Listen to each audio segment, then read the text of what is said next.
Now let us say what is the Maxwell's equation from Gauss law we have studied.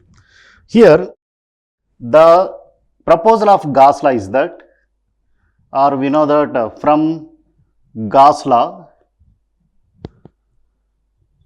psi is equal to q enclosed.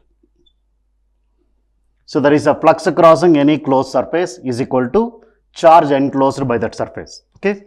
Now how do we find the flux if you know flux density?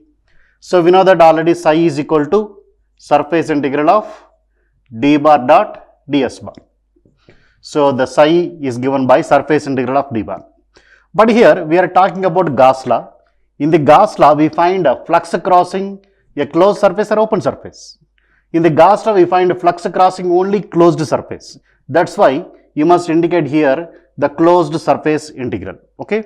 If you don't write closed surface, it is not a Gauss law. Okay. So you must write closed surface for Gauss law, and it is equal to right side we have a charge. How do you find the charge if you know charge density?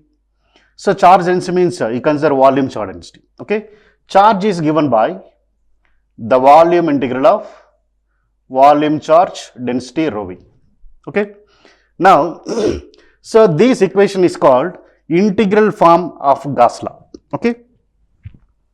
This equation is integral form of Gauss law.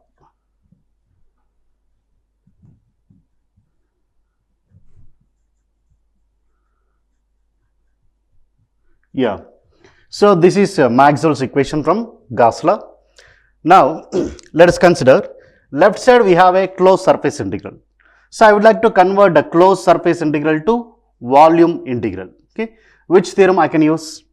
Already we have studied divergence theorem, Stokes theorem. What is divergence theorem? So by the help of divergence theorem, we can convert volume to closed surface or closed surface to volume with the help of divergence operation. Okay. Here we have closed surface integral. Apply divergence theorem and convert the closed surface integral to volume integral. This is volume integral of divergence of d bar into dv is equal to right side we have volume integral of rho v dv. So here we have two volume integrals are equal. When volume integrals are equal, then internal parameters also equal, or just eliminate integration on both sides. Okay. So we get del dot d bar is equal to rho v. So this is a Gauss law, but this Gauss law is in terms of differentiation called as divergence. That's why it is called as a Gauss law in differential form. Okay. So this is also Maxwell's equation. This is differential form. Differential form or point form. Point form of Gauss law. Okay. So actually the proposal of Gauss is psi is equal to q enclosed. These equations were written in the integral form and a differential form by the Maxwell. That's why these integral form and differential forms are called as Maxwell's equations for Gauss law. Okay. Now consider a question here. The question given is electric flux density due to a source is d bar is equal to 4 by 3 r into r cap coulombs per meter square. Okay. Then the charge density of the source is. Then we need to find what is the charge density of the source that will result this electric flux density. Okay. So charge density means by default we have to find volume charge density. Okay. But how do you find the volume charge density if you know electric flux density? That is from Maxwell's equation for Gauss law. Rho v is equal to divergence of d bar. Okay. So we are going to write solution here. Charge density or volume charge density is given by divergence of d bar. Okay. Here we need to write a divergence formula. To write the divergence formula, first of all tell me this vector d bar is given in which coordinate system. Okay. Here d bar is 4 by 3 r into r cap. So there is a r coordinate. That means it is given in the spherical coordinate system. Okay. So you write the divergence formula also in the spherical coordinate system. So will be equal to 1 by r square sin theta into dou by dou r of r square sin theta into r component of d plus dou by dou theta of r sin theta into theta component of d plus dou by dou phi r into d phi component of d bar. So this is the divergence formula in spherical coordinate system. Now here in this formula substitute r component of d, theta component of d and phi component of d. But if you observe d bar given in the question, so this entire equation is multiplied with er cap.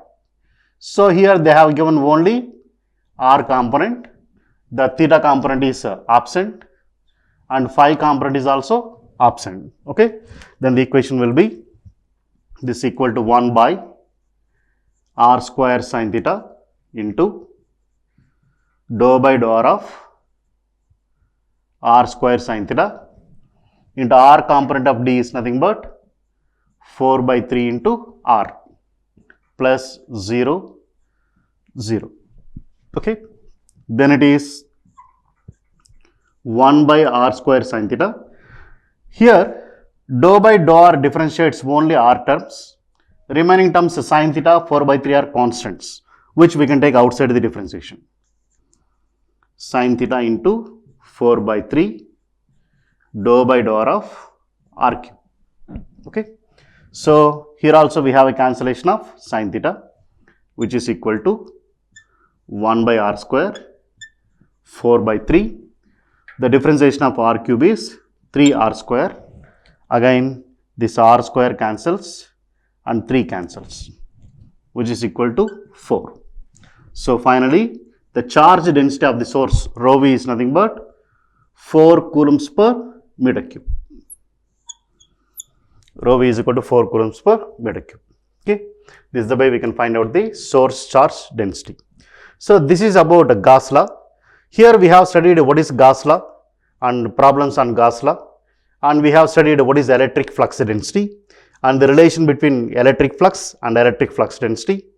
Then we have studied what are the Maxwell's equation from Gauss law, that is integral form and differential form. Okay, so this is a basic idea about Gauss law and Maxwell's equation for Gauss law. Okay, so next we will go for another Maxwell's equation called as Ampere's law.